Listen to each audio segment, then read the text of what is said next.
Welcome to The Explainer. Today, we are pulling back the curtain on the invisible architecture that makes or breaks every single large-scale system you use, from your favorite streaming service to the social media apps you scroll through every day. Okay, let's start with the most important idea of all. Networking isn't just about cables and pipes. You gotta think of it as the nervous system of your entire architecture. It connects every single component, and it's what dictates how fast, how reliable, and how secure your whole system is. So calling it a nervous system is a great metaphor, right? It sounds cool. But what does that actually mean when you're in the trenches designing a real-world application? Let's break that down. Well, it means that almost every single thing a user does, a click, a search, you name it, kicks off a network event. Your app makes an API call. One microservice has to ask another for some data. A database has to fetch information from all its different nodes. And this makes one thing crystal clear. The efficiency of your network is the efficiency of your entire system. They're one and the same. But here's the thing. Building this nervous system is not easy. Not at all. As any system starts to grow, it runs into this gauntlet of challenges. And you know what?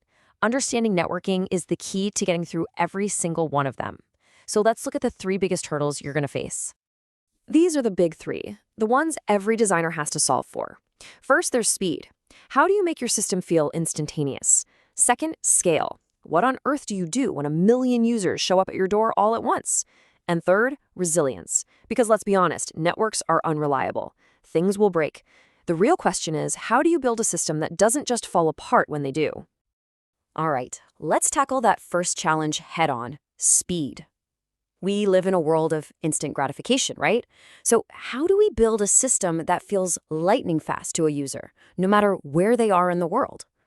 So the number one enemy of speed is something called latency.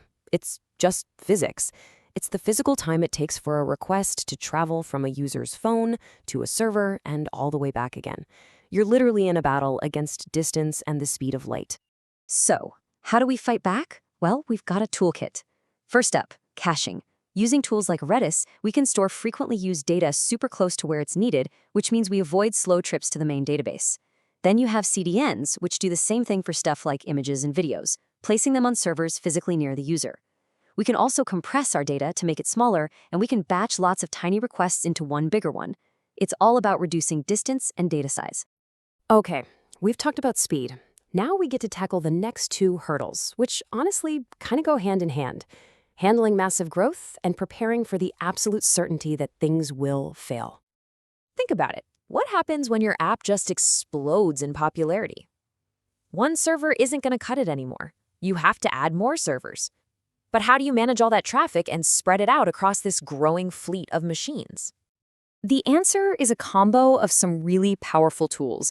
Load balancers are like the traffic cops of your system, directing requests to the servers that can handle them. Reverse proxies act as a single, secure front door. And as you're adding and removing servers, service discovery is like an automated address book, so all your services always know how to find each other. It's pretty cool. Okay, let's just accept a hard truth. Networks are unreliable. Packets get dropped, servers crash, connections time out. It's going to happen. So, knowing that, how do you design a system that can gracefully handle it when a service inevitably fails? A huge part of the answer comes down to how your services talk to each other. You can do it synchronously, which is kind of like a phone call.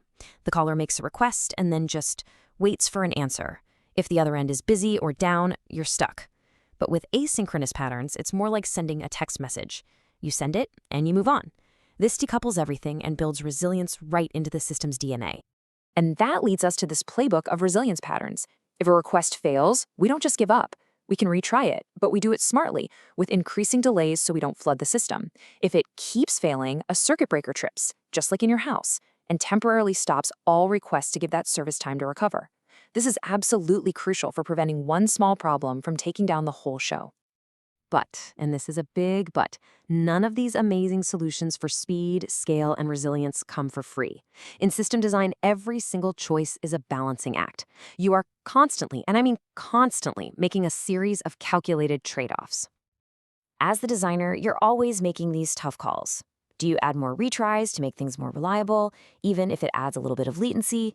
Do you shell out the big bucks for a premium global CDN to get the absolute best performance, or is a cheaper one good enough? There's no single right answer. Every decision has consequences. So, this is all great in theory, but how does it all come together in the real world? Well, for that, let's look at a true titan of network-aware design. Right, Netflix. To serve millions of people around the world with perfect, high-quality video, they basically had to become masters of network design. Let's zoom in on two key strategies that they absolutely nailed. First, to solve for speed, they didn't just use a CDN. They built their own, called Open Connect.